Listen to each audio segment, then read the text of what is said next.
નમસ્કાર દર્શક મિત્રો, સુરત ફર્સ્ટ ન્યૂઝમાં હું મેઘા અગ્રવાલ આપનું હાર્દિક સ્વાગત કરું છું। આપ જોઈ રહ્યા છો સુરત ફર્સ્ટ ન્યૂઝ। નજર કરીએ આજના મુખ્ય સમાચાર પર।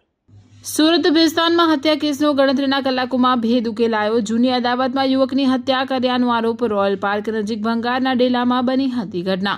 ભેસ્તાન પોલીસે 3 આરોપીઓને ઝડપી પાડ્યા। શાહિદ ઉર્ફે લંબુ, મુબીન ઉર્ફે ભૂરા અને સમીર ગફાર ઝડપાયા। ચપ્પુ છરા જેવા હથિયારોથી હુમલો કર્યાનો આક્ષેપ। ટેકનિકલ વર્કઆઉટ અને હ્યુમન ઇન્ટેલિજન્સના આધારે પોલીસને સફળતા મળી।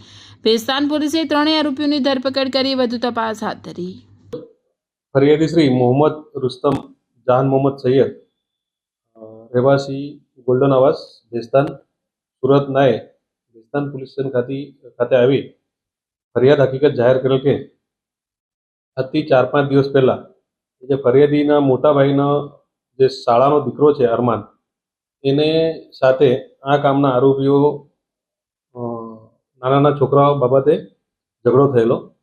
એ બાબતની અદાવત રાખી ગઈકાલે રાત્રિના લગભગ પોણા 12 વાગ્યાના સુમારે આ કામના આરોપીઓ છે શોભાન ઇસરાયલ શાહ, શાહિદ ઉર્ફે લંબુ શેખ, સાબિર મોઈસ શેખ, મોબીન ઉર્ફે ભૂરો મોઈસ શેખ તથા સમીર ગફાર શેખ એક સમ થઈ આ ફરિયાદીના જે દીકરા છે મરણ જનારને જીવલેણ હુમલો કરી તેનું મોત નિપજાવેલ છે।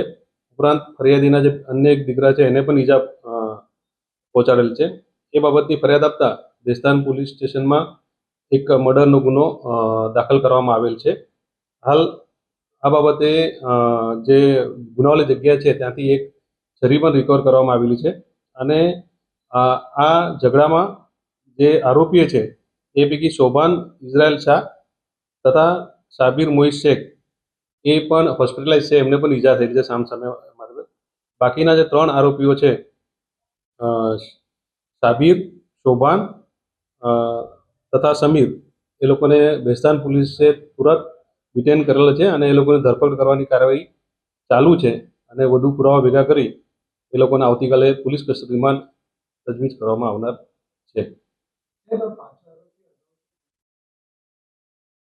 હાલ પ્રાથમિક તપાસ દરમિયાન જે સાબિર મોઈસ શેખ છે એના વિરુદ્ધમાં ચેઇન સ્નેચિંગના અને ઘરફોડ ચોરીના ગુનાઓ દેખાય છે, તેમ છતાં વધુ તપાસ ચાલુ છે। મોબીન ઉર્ફે ભૂરો મોઈસ શેખ છે એટલે એના વિરુદ્ધમાં અગાઉ ભેસ્તાન પોલીસે 135 એટલે કે જે હથિયાર સાથે જે ફરતા હોય એવા હથિયારબંધીના 2 કેસો કરેલાનું રેકોર્ડ પરથી જણાવ્યું છે। વધુ તપાસ ચાલુ છે। એ બાબતે હજુ આરોપીને રિમાન્ડ કસ્ટડી ઇન્ટ્રોગેશન કરીને વધુ જે વપરાયેલા જે હથિયારો છે એ રિકવર કરવાની તજવીજ ચાલુ છે। અત્યારે પાછળનું કારણ એ છે મેં કીધું અગાઉ એમ કે 4-5 દિવસ પહેલા જે ફરિયાદીના મોટા ભાઈના શાળા મોહમ્મદ જફીરના દીકરા અરમાન, એ જે નાનો છોકરો હતો એ નાના છોકરાઓની બોલાચાલીમાં આ શોભાન વચ્ચે પડેલો અને એનું ઉપરાંત લઈને એ બાબતની અદાવત હતી। જો પ્રાથમિક રીતે તો બધા જ એડલ્ટ છે, તેમ છતાં એક આરોપીની હજુ ઇન્ટ્રોગેશન પણ એડલ્ટ છે, 18 ઉપરના છે।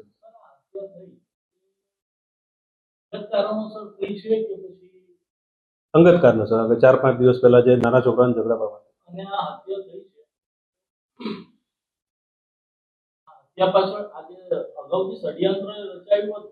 ના, આજે આ કેવો બનાવ બને છે 20/8/2026 જે રાત્રે મેં કીધું પોણા 12 વાગે આ ગોલ્ડન આવાસ ખાતે આજે ફરિયાદીનો જે દીકરો છે એ ત્યાં ગયેલો તો એ બાબતે પછી બબલ થઈને આ લોકો પાછળ આવીને એના ગોલ્ડન આવાસ એના જે ભંગારનું ગોડાઉન છે ત્યાં બનાવ બન્યો। કોઈ ષડયંત્ર ટાઈપ નથી। 20 તારીખે ગયેલો, રાત્રે પાછું એ 4-5 દિવસ પહેલા જે એ થયેલી એ બાબતે એ લોકોની બોલાચાલી થઈ એટલે આ આકસ્મિક બનાવ છે। એક રાંદેરનો છે પણ એ સંબંધિત છે, એટલે સુરતના જ છે બધા, લગભગ 40 વર્ષથી સુરતમાં।